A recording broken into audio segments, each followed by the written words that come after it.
আমি নাম ধরে বলি, আওয়ামী লীগের আমলে আওয়ামী লীগের আর্টিস্টরা ফাটায় গান গেছে, বিএনপির আর্টিস্টরা কেউ ধারের কাছেও ঢুকতে পারে নাই।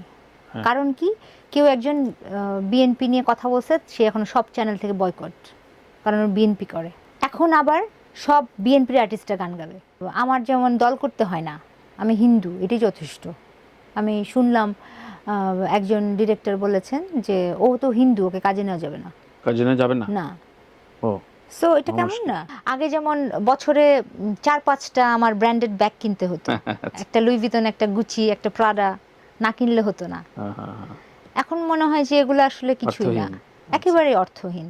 মানে আগে আমরা এই ওয়ার্ডগুলো যে হুক লাইন হয়তো বলতাম না, যেমন বেদের মেয়ে জ্যোৎস্নায় আমার কথা দিয়েছে, সেটা হুক লাইন হিসেবে আগে কেউ জানতো না যে গানের লাইনটাকে হুক লাইন বলা হয়।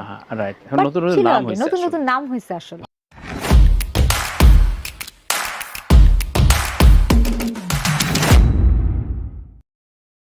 মনীষা বলতেছিল যে নিজের সাথে নিজের কনফেস হয় না, কাউন্সিলিং এর জন্য দিছিল, তার বাইরেও নাকি তুমি নিজে কি কি করছো, কোনো ভালো মন্দ, কাউকে কষ্ট দেয়, এগুলো নাকি হয়। মানে আমি তো একটা মানে দ্বিতীয় জন্ম পেয়েছি, তো আমার তো দ্বিতীয় জন্মটাকে উপভোগ করতে হবে। আমি যদি আজকে এই জন্মে যদি আমার কোনো আফসোস থাকে, এই জন্মে আমার যদি কোনো ভুল থাকে, আমি তো চাবো আমার দ্বিতীয় জন্মে আমি সেই ভুলগুলো শুধরাবো, বা যে কাজগুলো আমি করতে পারি নাই, আমার আধুরা কাজ, সেগুলো করব। সো এটা একদমই এরকম হয়েছে। আমার কাছে মনে হয়েছে যত যাই হয়ে যাক, যেমন আমার ভীষণ মনে হয়েছে যত যাই হয়ে যাক, আমি কখনো কারোর সাথে মিথ্যা বলবো না। আচ্ছা আচ্ছা।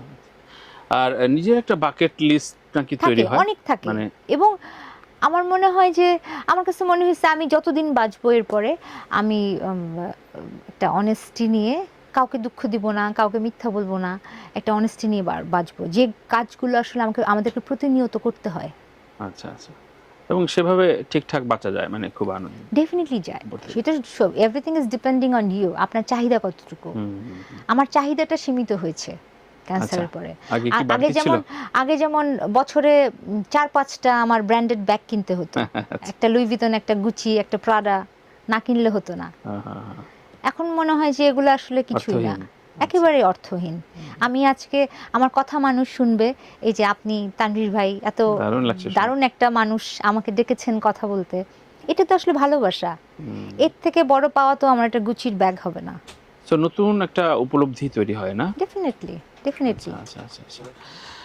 সো নতুন গান কি আসছে সামনে, এখন কি কাজ করলা নতুন, বলো, আপডেটস বলো। নতুন বেশ কিছু গান আসছে, তবে আগামী 2 দিনের মধ্যে যে গানটা রিলিজ হবে সেটা হচ্ছে আমার আর শাফকাত আমানত আলীর একটা উর্দু গান। শাফকাতের সাথে কয়টা টোটাল? এই নিয়ে 3টা। হ্যাঁ, এই নিয়ে 3টা। এটা এটা আমারই করা, আমার শাফকাত লিখেছে এবং আমাদের অদিত ভাইয়া এটা সুর করেছে, এবং খুব চমৎকার একটা গান। এটা খুব ভালো, যে একটা আহামরি খুব ভালো ভিডিও করেছি সেটা না। এই গানটা ভিডিও শুটের সময় আমি দুবাইতে গিয়েছিলাম এবং আমি 7 মান্থ প্রেগনেন্ট ছিলাম, আমি মোটাসোটা ছিলাম এবং বোঝা যাচ্ছে সেটা, কিন্তু স্ক্রিনে আমি আর শাফকাত দুজন আছি, এটার থেকে ভালো কিছু তার হতে পারে না। দুবাই এসেছো তোমরা একসাথে? হ্যাঁ, আমরা একসাথে শুট, বোধহয় এটা প্রথম নাকি? একসাথে শুট হতে পারে। আসলে গানে নাকি একটা হুক আপ ব্যাপারটা থাকতে হয়, এটা খুঁজে খুঁজে নাকি আগে সেট করে তারপরে গান হয়, মানে একটা হুক লাইন। এটা আবার রিলস এন্ড টিকটকে যাবে। আগেও ছিল, মানে আগে আমরা এই ওয়ার্ডগুলো যে হুক লাইন হয়তো বলতাম না, যেমন বেদের মেয়ে জ্যোৎস্নায় আমার কথা দিয়েছে, সেটা হুক লাইন হিসেবে আগে কেউ জানতো না যে গানের লাইনটাকে হুক লাইন বলা হয়। রাইট। নতুন নতুন নাম হয়েছে আসলে। ভাইরাল ফ্রিকনেস কেমন তোমার তাড়ায়? আমার ভাইরাল ফ্রিকনেস নাই। ভিউ কতটা দেখো নিজের, সকালে উঠে? হ্যাঁ, দেখি, মানে হ্যাঁ ভিউ দেখি, যেমন কোন একটা ছবি পোস্ট করলে দেখি কে কে লাইক দিছে, এটা দেখি, এই দেখতে ভালো লাগে। বা রিচ ডাউন হলো কিনা, হ্যাঁ এগুলো দেখি, এগুলো দেখতে ভালো লাগে। এগুলো মেন্টাল স্ট্যাটাস আপ ডাউন করে এসব দেখে? ওগুলো কিছু হয় না, আমি জাস্ট দেখি, মজা পাই। মানুষের কমেন্ট পড়ি কি কি লেখে, কেউ যদি দেখি খুব মানে পচা কোনো কমেন্ট করছে, ওখানে আবার মাঝে মাঝে উত্তর দেই। আর একটা অভিযোগ, তুমি প্রায় বিদেশ থাকো। আমিও জানতাম যে তুমি বোধহয়, আমি তোমার নক করছি তুমি কি দেশে কিনা। হ্যাঁ, মানে প্রথমত তো ওই যে একটা ক্ষতি তো হয়ে গেছে, এত বছর নিউজিল্যান্ডবাসী, তো তখন থেকে অনেকে ধারণা করে আমি নিউজিল্যান্ড থাকি। বাট আমি যে চলে আসছি কয়েক বছর ধরে এটা তো জানে না অনেকে। এটা 1 নাম্বার কথা। আর 2 নম্বর, যেমন গত বছর প্রচুর আমি বিদেশে ট্যুর করেছি। আচ্ছা। গত বছর বাইরের শোগুলোই বেশি করেছি। ইউরোপ গেলাম, কয়েকটা কান্ট্রিতে শো করলাম, তারপর অস্ট্রেলিয়া গেলাম 2 বার পারফর্ম করতে, তারপর এই কয়েকদিন আগে লন্ডন গেলাম।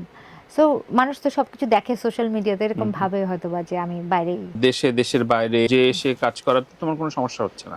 না, আমার তো আসলে আমি খুব কম সময়ের জন্য দেশের বাইরে যাই। আচ্ছা আচ্ছা। দেখা গেছে এর আগে অস্ট্রেলিয়াতে গেলাম 3 দিনের জন্য গেলাম, কিন্তু এটার পোস্ট এমন এতদিন ধরে হতে থাকে মানুষ ভাবে যে বোধহয় আমি এখনো বাইরে। ধরো আগের শিল্পীদের যেটা হয়তো যে ঠিক আছে 2 দিয়ে দুইটা সলো, ওনার একটা ঈদে অন্তত একটা সলো দেওয়া লাগবে, বছরে অন্তত 50টা শো করা লাগবে ছোট বড়, এটা ইয়ে থাকতো। রিলিজটাও এরকম একটা ছিল, টাইম ছিল যে এইটা না দিলে পরেই দেওয়া হবে। এখন আসলে তোমাদের স্কেজুলটা কেমন হয়? মানে এখন তো সারা বছর জুড়ে এত গান বের হয়, মানে আমার কাছে না আগের ব্যাপারটা ভীষণ জমজমাট লাগতো। আগে কি ঘটা করে ক্যাসেট বলবে এগুলো শুনলে, হ্যাঁ, বাট মজা লাগতো ব্যাপারটা। হ্যাঁ, এবং আমরা ওই যে ক্যাসেটগুলো গুনতে পারতাম, সিডি গুনতে পারতাম, কয়টা সিডি বিক্রি হলো। এখন যদিও ইউটিউবের মাধ্যমে আমরা গ্লোবালি রিচ করতে পারি, সেটা একটা ডিফারেন্ট ব্যাপার, বাট এখন না আমার কাছে মনে হয় যে সেই উত্তেজনা, সেই আগ্রহটা মানুষের মধ্যে কমে গেছে, কারণ আমরা এত বেশি অ্যাভেইলেবল। একজন আর্টিস্টকে আপনি এত বেশি স্ক্রিনে দেখছেন, আগে তো সেই সুযোগ ছিল না। না না, মানে ধরো তোমার চোখের নিচে একটা দাগ হয়েছে, হ্যাঁ, ওটা নিয়ে অনেকে পোস্ট দিচ্ছে, ওটা নিয়ে গবেষণা হচ্ছে, এক্স্যাক্টলি, সবকিছু জানছে আর কি। সেলিব্রিটি বা স্টার যে বলি, আপনি কি আকাশের তারা ধরতে পারেন? আড়ালটা কমে গেছে না, আকাশের তারা তো ধরা যায় না। তাহলে আপনি যদি একটা স্টারকে এত অ্যাভেইলেবল পেয়ে যান, তাদের কোনো কাজের মানে খুব বেশি মূল্যায়ন থাকার কথা না। এটাই ট্রেন্ড এখন, না? কিন্তু এখন তো এটাই ট্রেন্ড, কি করবেন? একটু আনরিচেবল থাকা বেটার। রাজনীতি আলাপ করি না, কিন্তু রাজনীতির বাইরে আমরা না। আপনার 24শে জুলাই এরপরে আসলে আমাদের সম্পর্কের একটা বিচ্ছিন্নতা তৈরি হয়েছে, বিভাজন তৈরি হয়েছে। তুমি হয়তো কালো পছন্দ করো, আমি সাদা। তুমি কেন কালো পছন্দ করো? তোমারে আমার কোনো অনুষ্ঠানে ডাকবো না।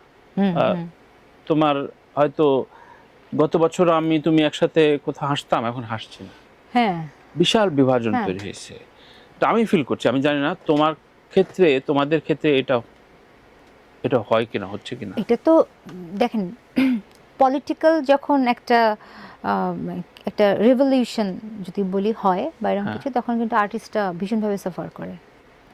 আমি নাম ধরে বলি, আওয়ামী লীগের আমলে আওয়ামী লীগের আর্টিস্টরা ফাটায় গান গেছে, বিএনপির আর্টিস্টরা কেউ ধারের কাছেও ঢুকতে পারে নাই। কারণ কি? কেউ একজন বিএনপি নিয়ে কথা বলছে, সে এখন সব চ্যানেল থেকে বয়কট, কারণ বিএনপি করে। এখন আবার সব বিএনপির আর্টিস্টরা গান গাবে। হ্যাঁ, মানে আমি আরো খোলাসা করি, ধরো 2 বছর আগে তাপসের জন্মদিন, ওর যখন জেলে গেল, তার 7 দিন পর তাপসের বার্থডে, তো কেউ পোস্ট দিচ্ছে না, দুপুর পর্যন্ত কোনো পোস্ট না। আমিও কল ঢুকছি পোস্ট, আমি লিখলাম, ও যেহেতু আমার দীর্ঘদিনের বন্ধু, তো লিখলাম যে বালিঘড়ি উল্টালে, যে আসিফ যে সময় অ্যারেস্ট হয়েছিল, ওই সময় বলছিলাম অনেককে এটা ঠিক হচ্ছে না, তেমনি আজকে বলছি যে এটা রিকনসিলিয়েশনের দরকার। শুভ জন্মদিন, শুভকামনা। এখন ধরো আগে এক সময় তাপসকে নিয়ে অনেকে ছবি দিত, পোস্ট দিত, সেগুলো সব বন্ধ হয়ে গেছে। এখন আবার ইথুন বাবুদের নিয়ে, কারণ তারা এখন ক্ষমতা আছে, বলো এটা দোষ দিচ্ছে না, কিন্তু পলিটিক্যাল নেসেসিটি কতটুকু একজন শিল্পীর জন্য? এটা কি ডিস্টার্ব তৈরি? দেখেন, একজন শিল্পীর পলিটিক্যালি আমার মনে হয় যে তার ইনভলভমেন্টটা তার নিজের জন্য ক্ষতিকর, ডেফিনেটলি ক্ষতিকর। আজকে আমি এই দল করছি, অন্য দল ক্ষমতায়, আমি কাজ করতে পারছি না, এটা আমার জন্য ক্ষতি না? আমি যদি নিরপেক্ষ থাকি, তাহলে তো আমি সবসময় কাজ করতে পারবো। তো ডেফিনেটলি এটা ক্ষতিকর। সেটা কনসিয়াসলি থাকা যায়, ম্যাচিউর থাকা তো যায়, থাকা যায় না, থাকা তো যায়। আমি কোনো দল করি না, যেমন আজকে আমি আমার যেমন দল করতে হয় না, আমি হিন্দু, এটাই যথেষ্ট। আমি শুনলাম একজন ডিরেক্টর বলেছেন যে ও তো হিন্দু, ওকে কাজে নেওয়া যাবে না। কাজে নেওয়া যাবে না? না। ও সো এটা কেমন না? কেমন বাংলাদেশ চাও তুমি একজন নাগরিক হিসাবে? আমি তো আসলে যখন জুলাইয়ের ওই সময়টা ছিল, তখন আসলে যখন ইয়াং ছেলে মেয়েগুলো মারা যাচ্ছিল, তখন আসলে ভাবছিলাম যে আজকে থেকে 15 বছর পরে আবার যদি এরকম একটা রেভলিউশন হয়, যখন আমার মেয়ে কোনো ইউনিভার্সিটিতে যাবে, সে যদি এই সেম ঘটনাটা ফেস করে, so how would I feel? আমি খুব একটা ভালো ফিল করব না। তো সেই জায়গা থেকে আসলে ডেফিনেটলি একটা সুস্থ সুন্দর বাংলাদেশ, যেটা আসলে আমরা এই পলিটিক্সের মধ্যে ভাই আমরা সাধারণ জনতা পড়তে চাই না। অন্তত সৃজনশীল শিল্পীরা পড়া উচিত, একেবারে পড়া উচিত। আমরা গান গাবো, কিন্তু এমপি হওয়ার হিড়িক পড়ে গেছিল তো তোমাদের ভিতরে, মানে আমার মধ্যে ছিল না, মানে তোমাদের বলছি, মানে তুমি তো অনেকে ছিল। আমি বলি সবাই তো একটু ক্ষমতা দেখাতে পছন্দ করে, একটু ক্ষমতার সাথে পাশে থাকতে পছন্দ করে, কিন্তু একজন এই যে সংসদের নেতা, অবশ্যই এটা বড় পোস্ট, একজন বড় শিল্পীর চাইতে অনেক বড় এটা, মানে মানে ধরো মানে সম্মান বা সোসাইটি রেসপেক্ট ক্লেমিং এর ব্যাপারে আমি আসলে এটা কিভাবে মাপো, তুমি কিভাবে মাপো?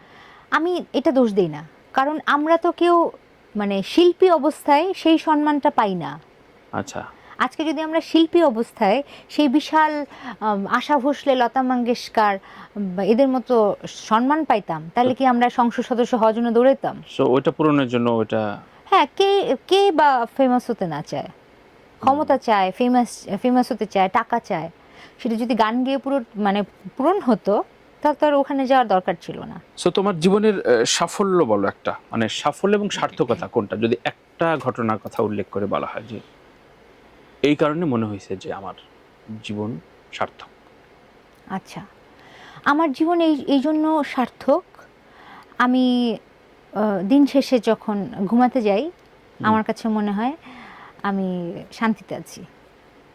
আচ্ছা, হ্যাঁ, শান্তিতে আছি আমি, এবং আমার কাছে মনে হয় যে আমি একটা খুব নির্লোভ একটা অন্যরকম জীবন কাটাচ্ছি, যেটা আসলে এই যে আমি একটা পিসফুল জীবন কাটাতে পারি, এটা আমার কাছে মনে হয় আমার জীবনের সার্থকতা।